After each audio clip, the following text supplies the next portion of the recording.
in the word, it says the joy of the Lord is our strength. And it's when I'm not filled with his joy that I feel weak. Hello and welcome to the Encourager Podcast, where we have encouraging conversations to help you joyfully harmonize your home and work life. I'm your host, Rebecca Scott. I'm a wife, mother, designer, coach, and author. I'm here to help encourage and empower you to confidently make decisions that work for you and your stage of life, whatever that might be. Hello, encouragers. Today's podcast is going to be an awesome update from our friend Kelsey about her awesome organization, ROWAN. And you guys know a little bit about this. We've recorded, 2 or 3 episodes. It's one of my favorite nonprofits because it's helping women. And my sponsor, Gal, just happens to be in school for textiles. So obviously with my sewing, I love to get updates on how she is doing with her sweet family. And Kelsey, welcome to the show. Thank you. It's so good to be back. And there's a lot we have to catch up on. So Kelsey and I get to catch up on outside of the podcast. And then it dawns on me like, wait, we should probably record a podcast so the listeners get to see what the latest is. The last time we talked, I believe it was the threat of the mineral that is in the ground where your dormitory and where your ministry is placed. So tell us, what is the latest with the mining or what's going on? Yeah, thanks, Rebecca. As many of you know, we're a small nonprofit in eastern Uganda where the light touches it, but no one's out there besides the people living there. And we just absolutely love this place. The least expected place to think that maybe an international mining company would come and find minerals under our feet. And that's exactly what happened several years ago. And there is a very large deposit found literally under our feet as a ministry, people's homes, up to 2 million people in the region. So it's like 4 counties worth of people in wherever you're from, kind of gives you that picture. Okay. And so we got that word 3 years ago and just have taken it one day at a time. And the latest as of right now is that the mining company is supposed to present like a resettlement plan, compensation packages for people, surveying their lands, being able to take care of the people as they're supposed to leave the land, and none of that has happened. So we have been waiting for these documents and this news that is not coming. So we have found that it is the gift of time that we are really working on preparing the ministry and the people right now for moving. And so, mining company, I wish I had like better news or bigger news, except that nothing has happened, which is normal over there. It just takes time. And that is the gift given to us to go, okay, how can we prepare well for this move?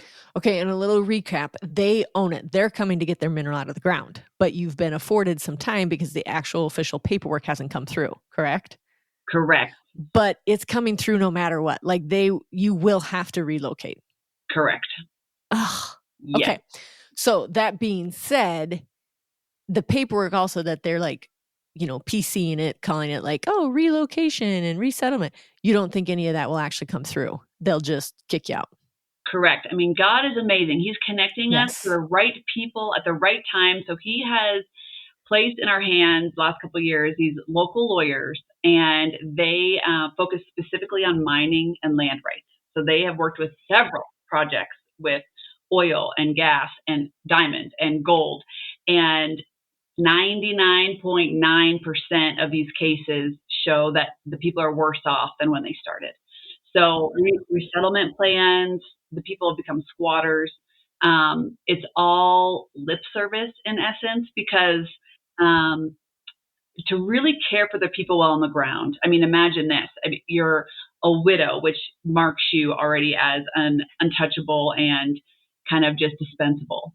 And now you're living on the land of your former husband. Well, that family is going to get compensation if anyone gets any.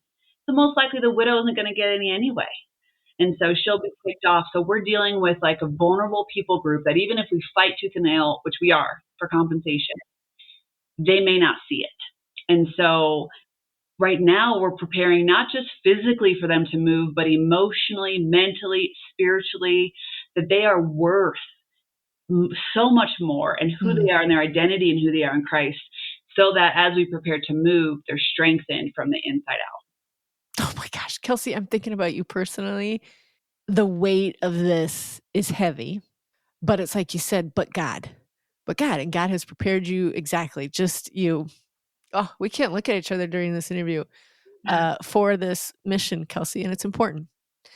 This vulnerable people group is like what it says in the Bible. Like we have to take care of our widows, and we have to take care of our prisoners, and take care of people, and that's what you're doing. But I know it's been hard. It's hard. But I'm so proud of you and your organization for knowing, like, not being in denial of what will actually happen. You said the stat, 99% of them are worse off. So we're not going to let that happen to our organization and our widows because they're worth more than that. Yeah. So you're making the moves, which include what? How are you preparing them? How about just the physical? Where are they going to go? Okay, great question. Yeah, it was almost like, and let me back up. I went to Uganda in the winter with some people, and it was the first trip I've been that I could like feel tangible hope in the expectation of moving. Before it's been mourning the loss, and there's still that.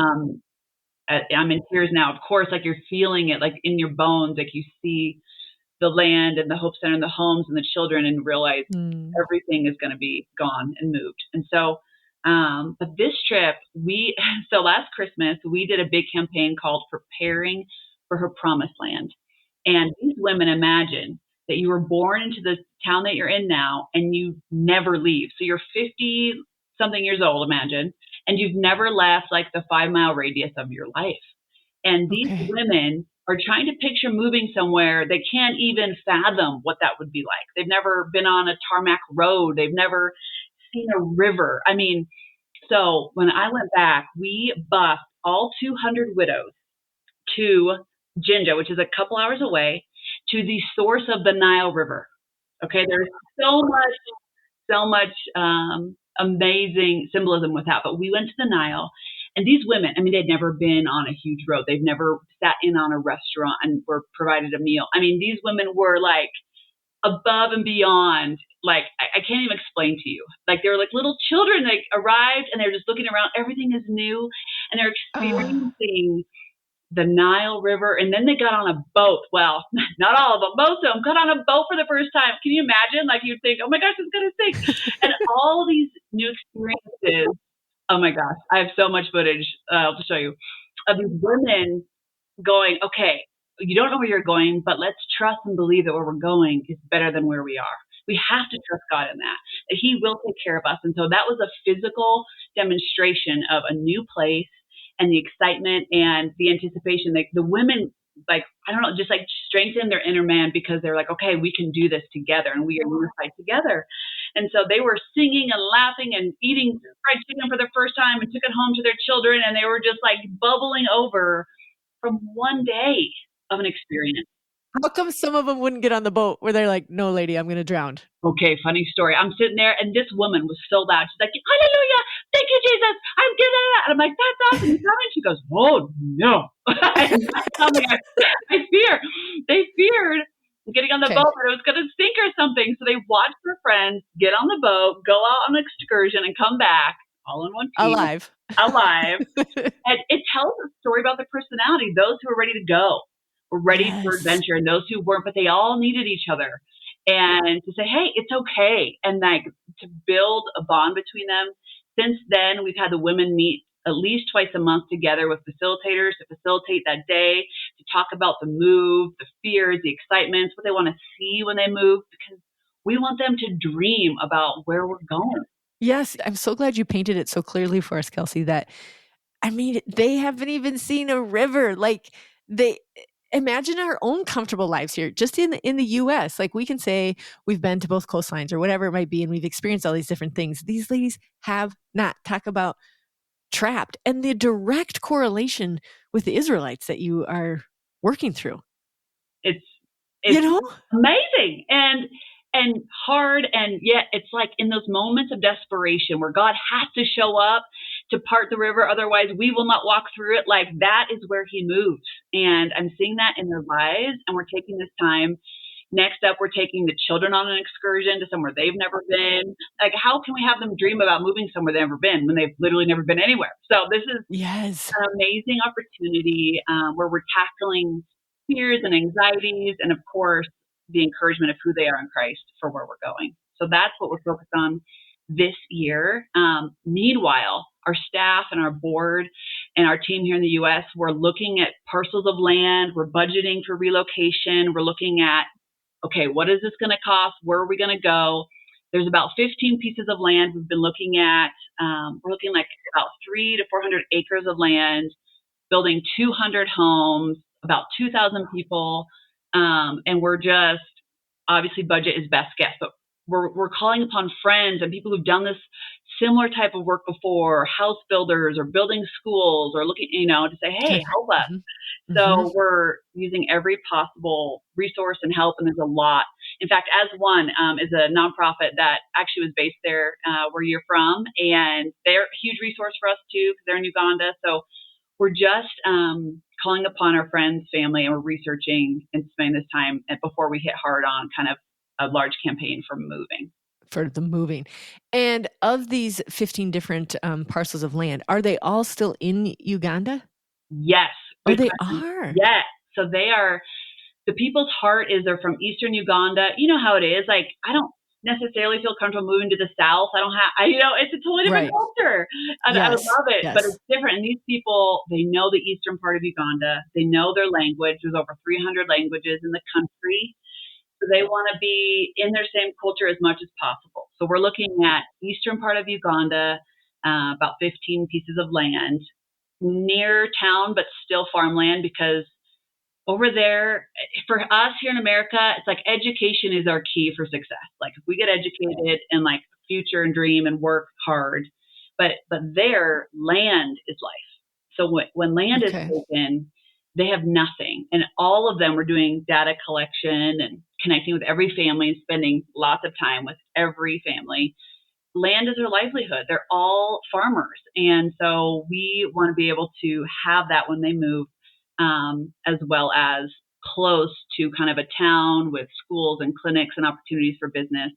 And I just am trusting God's going to show us where that is. Okay, so I do like that it's working out that you can keep them culturally in the same place. I'm positive that we are widows in the U.S. It's the same thing. Can I just have my regular breakfast somewhere? You know what I mean? Like just the tiny things that we take for granted. Also, with the building, do you have, you're partnering with different organizations. Think about like the best nonprofit conference ever, like all of them coming together, because I'm imagining outside of your organization pairs up with the widows, gives them a place to live, gives them food for themselves and for the kids, and gives them an education. Are you actually going to do the building, or are you partnering with other nonprofits to do the building part? That's a great question. The core of who we are is about partnerships. So we want to say, come help us. We don't know how exactly it looks. Like I'm reaching out to Habitat for Humanity right now. Yes. They're in Uganda. They build homes. So let's talk to them. We are saying yes to partnerships, aligning with our vision and mission of who we are for our women and children. So we're just looking local partnerships, international partnerships. And if we end up having to work with a contractor to build them locally, we can do that. But we know that there's organizations out there that do this. This is not their first rodeo of these projects. So let's look at who can build and who builds Christian schools or clinics and say, hey, help us, let's do this together. That we're just putting our hand out and saying, hey, this is an opportunity. And so we're prayerfully hopeful that we can find the right partner. So we're in that process right now. So, and in the process of that, I imagine securing the land, once that's secured, then the building can start occurring as well, and you'll get the people that God will put into your path. So are you trying to do the relocation before they ever put an excavator in the ground? That's a great question. I would love that. We're going to build probably 50 homes at a time and do it in phases.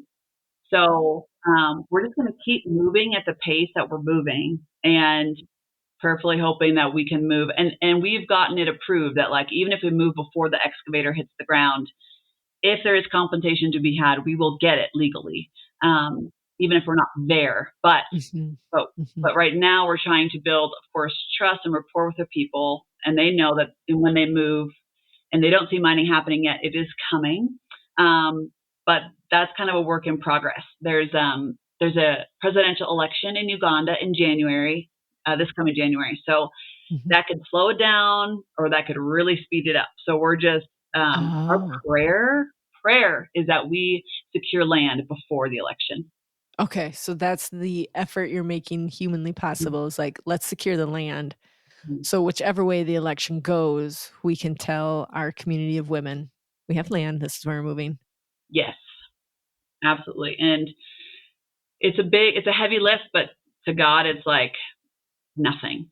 Just Yes. Where's saying, your faith and do you yeah, yeah. trust? That's wild. Okay, tell me a little bit about the children. When do they get to go on their excursion? Okay, so they're going to probably go during their Christmas holiday, which is like early December. And we're planning that out right now. So we'll bus them somewhere. We're trying to figure out if there's a huge waterfall or trying to maybe take them to on a hike. Anything will be amazing. So we're just trying to figure out. I mean, ideally, I'd love to even take them to an animal park or a zoo. They've never seen animals, so that's what we're looking at too. So those are they're just chomping at the bit, waiting for their turn. Yeah, talk about the best field trip of your life, everyone. You know, we went to the bowling alley in 3rd grade. These guys are like, I don't care if I see a pigeon. They just want to go to experience. Okay. And there's ways, of course, you guys will put in the show notes and stuff that we can partner with Kelsey to make sure these things keep happening. Tell us about the organization. How many women and children are in it now, and how is the university going? Yeah, great questions. We have 200 families in ROWAN, which is about 2,000 people. So about 200 widows, and that includes widows and people living with HIV and AIDS, and some caregivers. And then probably about 400 to 500 kids. I have to check here, but probably around 500. And we provide scholarships and take care of them. Right now, we don't have our own school, but we provide scholarships for them to go to various schools near their village home, in partnership with their caregiver or parent to choose where to go and what's best for them. Oh, wow. And so, again, it's a beautiful process, but the dream would be to build a school that we can have our kids close in a Christian environment. So that's our dream. But yeah, they're all in different vocational trainings and higher level education, while the women are still in literacy programs and doing some different trainings, because we want to equip them with as much business skills as possible for them to Yes. go and move with something, right? So Yep. Irene, who you Yep. sponsor, is doing tailoring, and we want to equip her so that she can move and feel confident in her skill. And so that's kind of what we're focusing on as well, as we're preparing them. And does the organization help pay the professors, if that's what you call them, or the teachers there for the business classes? Yes, yes, they are trained staff, or temporary staff that come in and are training with us on the businesses, whether they're temporary or full time. We do both. Okay, and I just want to remind everybody why I ended up loving your organization so much was the business side of it and the widow side of it, but you do not force a certain program on them. You don't even force it on the children. They can decide what the best school is for their individual child. So they get that choice. They get the choice of what they want to learn, what they want to get the further education in. So, like Irene chose tailoring, but the next gal might chose horticulture or gardening or whatever. And so I love the idea that they're not boxed into our American way of making sure we solve everybody's problems, which is good and honorable, but at the same time, we can be a little forceful so that we can get it done. And your approach is so beautiful and more humans involved in it. So kudos to you. That's why I just for those of you that are listening, partner with these women. There are still plenty of sponsorships available, and you get to partner right next with this widow. You get to hear from her. I get letters from Irene. I need to send more letters to Irene about my own family, especially as they're gearing up for this move. Just to provide them hope outside of themselves would just be fantastic, listeners. And it's such an affordable sponsorship. Can you tell us a little bit more about what sponsorships are like? Yeah, and they're so special, they always are, but especially right now as you're walking with them in this process of relocation, like we're with you, Mm-hmm. from here to wherever God's taking you. So sponsorships is as affordable as 38 a month, all the way up to now we're sponsoring families. So we've got like Oh, 10 nice. different family units online, that you can say, we can sponsor this family at this season through this time. So it's about 150 a month for the entire family, which is For the actually entire so family, and amazing. $38 for just one woman. It's Yeah. so affordable. Okay. And those funds go to what? Yeah, those funds are spread out across our key departments, which is our medical care. So when they come into ROWAN, which all those 200 families are a part of us, they're committed to being able to come to our health clinic, our maternity center, and get free health care while they're in the program with us. Of course, our clinic is available to the community at a very low cost, maybe a quarter a visit.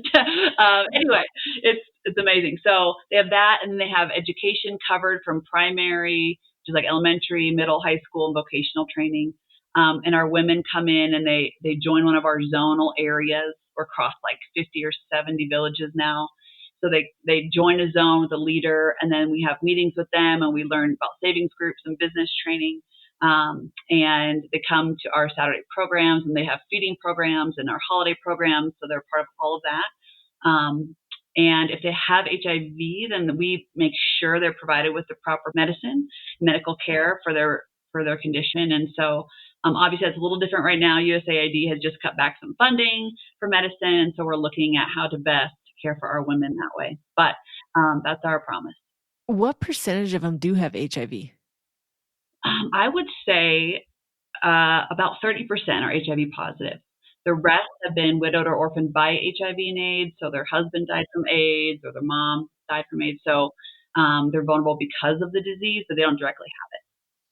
And their children stay, is it like the United States where their children stay with them until the age of 18? Or what does that look like?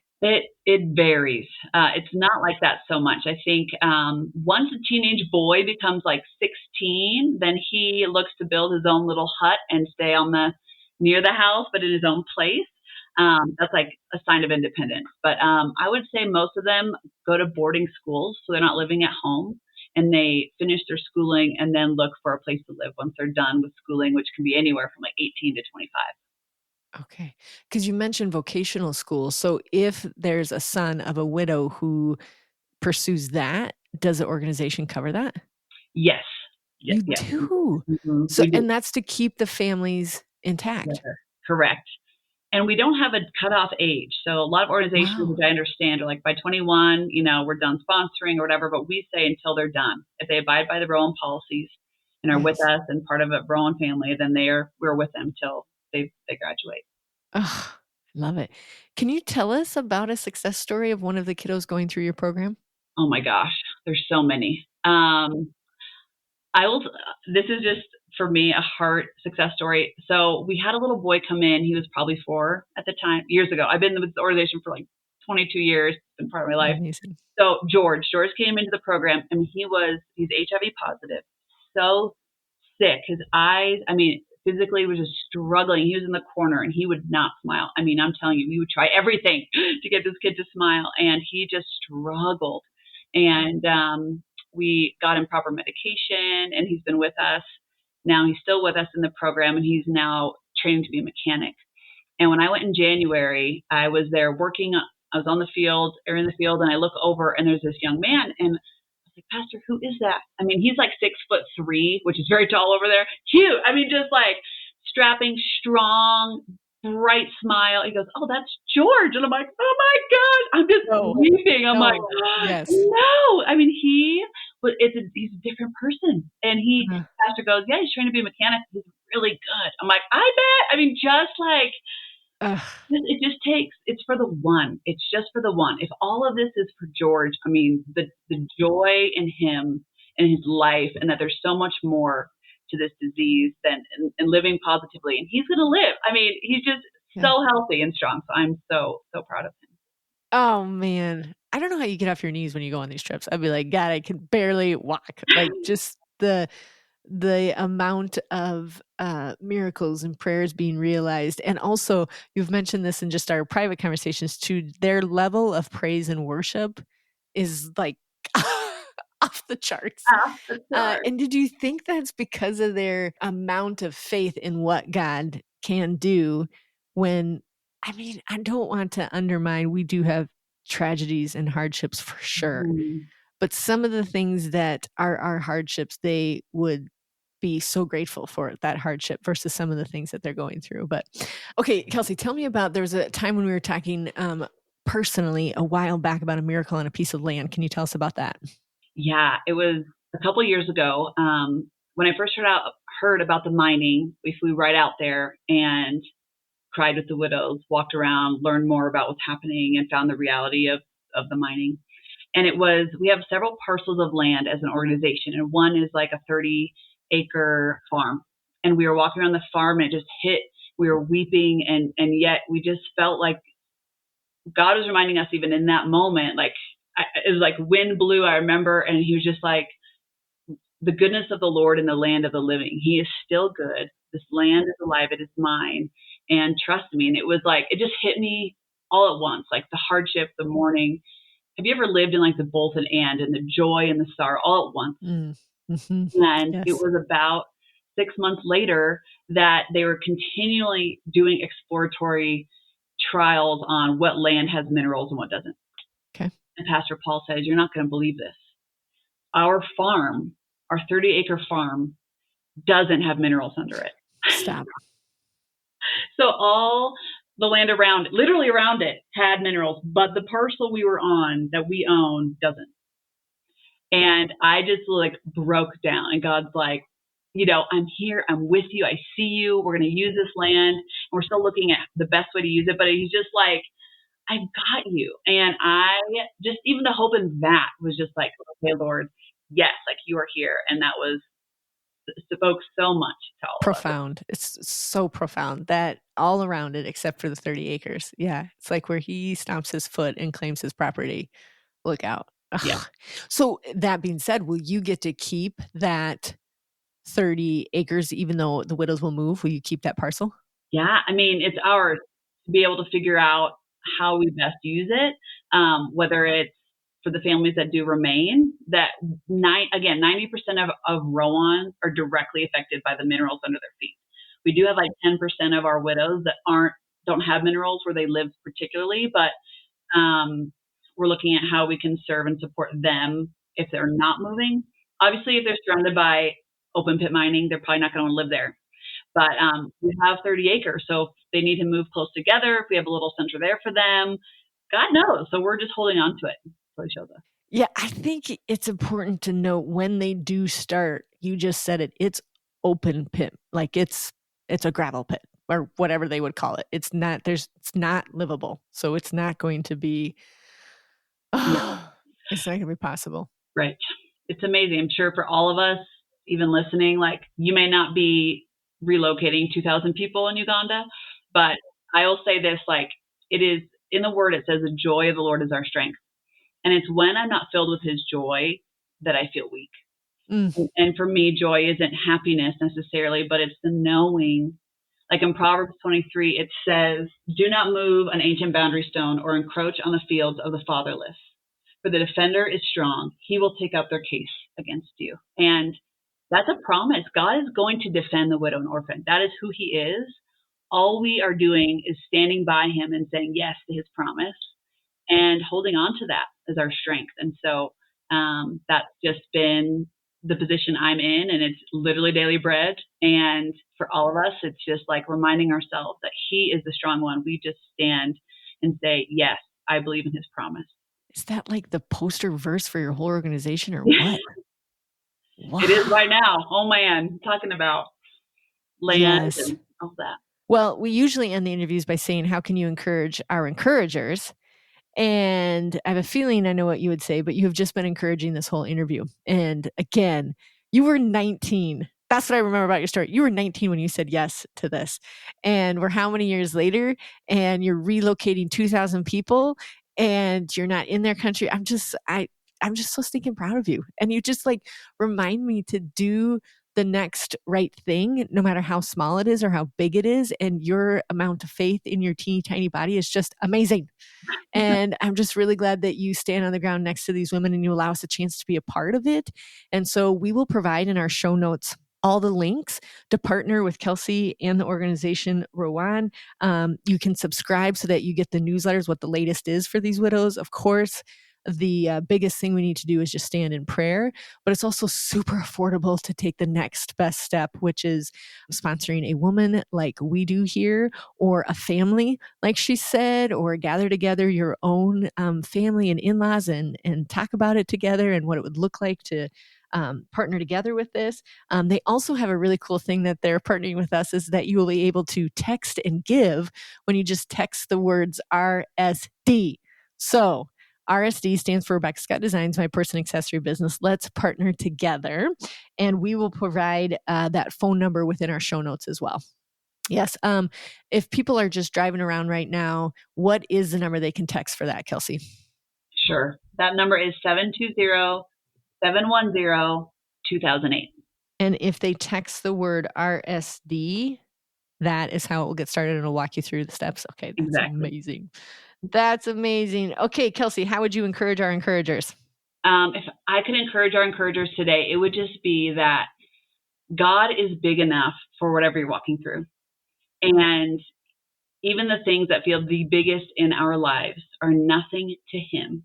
That I find the more dependent I become on Him and just say, I got nothing, the more He shows up. And so I just encourage you to come as you are today and just to trust that He can handle anything and everything you're going through today. Come as you are. I love that. Less of the striving and more of the surrendering. Yeah. Oh, I love it. Until next time, encouragers. Hey, until next time, get involved. Figure out who you can partner with Kelsey and your favorite nonprofits. You guys, we can make a difference, even if it's at 1%. Until next time, encouragers, we got this because He's got us. Thanks so much for tuning in. If the Encourager podcast has helped or encouraged you in any way, please subscribe to the show and leave a 5-star review. And then help us spread the message of encouragement and hope by sharing the podcast with others. Ready to bring more organization and joy into your life? The Encourager Academy helps you harmonize your home and work life through our online course and coaching programs. Our 5-system approach, me, food, family, work, and home, tackles your biggest obstacles, offering lifetime access to video lessons and guided worksheets. Learn at your own pace with practical tools and strategies. Enroll now at encourageracademy.com